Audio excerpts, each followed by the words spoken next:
नमस्कार, मैं हूं योगेश राणा और आइए बात करते हैं मिशन उत्तराखंड 2022 पर। पिछले कुछ दिनों में एक के बाद एक ऐसी चिट्ठियां मीडिया में आ रही है जो भाजपा की सेहत के लिए ठीक नहीं मानी जा सकती है। चुनावी मौसम में इनमें से कुछ चिट्ठियां तो भाजपा सरकार के ही विधायक और मंत्रियों ने लिखी है और एक आध चिट्ठी अफसरों ने लिखी है। आइए आज इन्हीं चिट्ठियों और इनके असर पर बात करते हैं। पहली चिट्ठी की बात करें तो हाल ही में कमाल की घटना हुई है। देहरादून में आयुर्वेद विश्वविद्यालय में मृत्युंजय मिश्रा की कुलसचिव पद पर बहाली हुई है।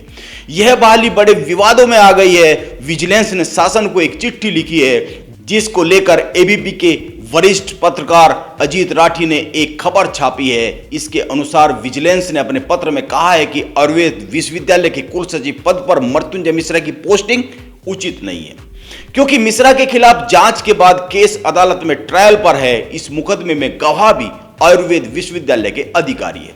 ऐसे में यदि मिश्रा यहां कुल सचिव रहेंगे तो गवाहों पर दबाव बनाने की आशंका है।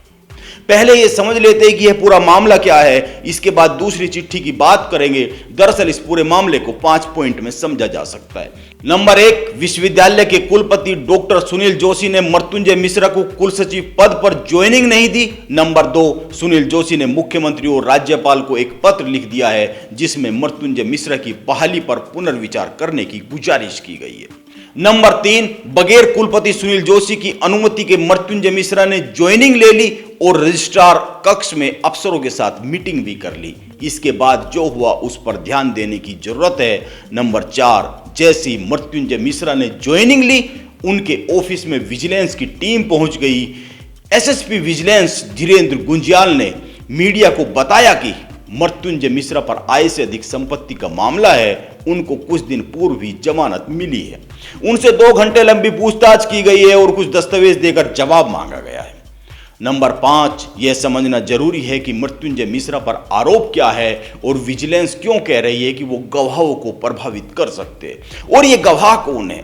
मामला यह है कि उन पर पूर्व में उत्तराखंड आयुर्वेद विश्वविद्यालय के कुलसचिव रहते हुए गबन का आरोप था जिसमें उनकी गिरफ्तारी हुई थी। इस मामले में विश्वविद्यालय के कई अधिकारी गवाह है। इस कारण विजिलेंस इस नियुक्ति पर एक पत्र लिख रही है और इस नियुक्ति पर आपत्ति जता रही है। आइए दूसरी चिट्ठी की बात करते हैं। यह चिट्ठी इंटरनेट पर खूब वायरल हो रही है। यह चिट्ठी लिखी है लैंसडौन के विधायक दिलीप रावत ने और मुख्यमंत्री पुष्कर सिंह धामी को लिखी है। दिलीप रावत भाजपा के विधायक है। उन्होंने एक के बाद एक 2 चिट्ठी लिखी है। पहली चिट्ठी उन्होंने 28 दिसंबर को लिखी जिसमें उन्होंने वन विभाग पर भ्रष्टाचार के बड़े गंभीर आरोप लगाए हैं। उन्होंने वन विभाग में फैले भ्रष्टाचार की उच्च स्तरीय जांच की मांग की है। दिलीप रावत ने एक और पत्र मुख्यमंत्री को भेजा है। उन्होंने इस पत्र में वन मंत्री हरक सिंह पर लैंसडौन क्षेत्र की उपेक्षा करने का आरोप लगाया है। उन्होंने यहां तक कहा है कि इस उपेक्षा को दूर नहीं किया जाएगा तो विधानसभा के समक्ष आमरण अनशन करूंगा। ध्यान में यह रखना चाहिए कि वन मंत्री हरक सिंह रावत की दिलीप रावत के विधानसभा क्षेत्र पर नजर है। वो भाजपा से यहां से चुनाव लड़ने की इच्छा जता चुके हैं। इस तरह से कह सकते हैं कि यह सीट की दावेदारी से जुड़ा मामला भी है। भाजपा के प्रदेश अध्यक्ष मदन कौशिक का कहना है कि उन्होंने दिलीप से बात कर ली है। आइए तीसरी चिट्ठी पर आते हैं।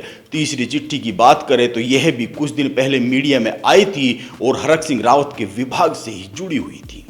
वन विभाग के डीएफओ दीपक सिंह ने अपने विभाग के मुखिया को एक पत्र लिख दिया। अवैध खनन के मामले में डीएफओ दीपक सिंह को लैंसडौन से हटाया गया था।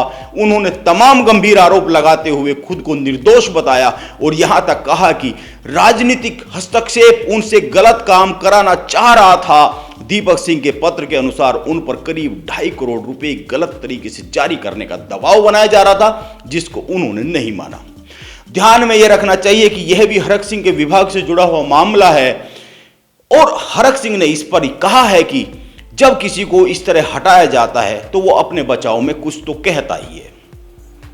वैसे कुछ समय पहले एक और पत्र इंटरनेट पर खूब वायरल हुआ है। यह सरकार के मंत्री यतीश्वर आनंद से जुड़ा हुआ है, उनसे संबंधित है। कहा जा रहा है कि उन्होंने एक आबकारी अधिकारी के ट्रांसफर के लिए पत्र लिखा है। जो पत्र वायरल हो रहा है, इस पत्र में कोई नियुक्ति हरिद्वार में करने के लिए उत्तराखंड आबकारी विभाग के सचिव को निर्देश दिए गए हैं। चुनावी मौसम में एक के बाद एक इस तरह के पत्र सामने आना भाजपा के लिए बहुत अच्छी बात तो नहीं है, क्योंकि चुनाव में महंगाई और बेरोजगारी से भी बड़ा संगीन मुद्दा होता है भ्रष्टाचार। वैसे ठंड बहुत बढ़ गई है और चुनावी गर्मी भी। टिकट बांटने की मुहिम में सारे दल जुटे हुए हैं। अब यह देखना है कि किस सीट पर कौन महारथी चुनाव के रण में उतरने वाला है और इन चिट्ठियों का भी क्या कोई असर दिखने वाला है। नमस्कार, आप बने रहे मेरे साथ।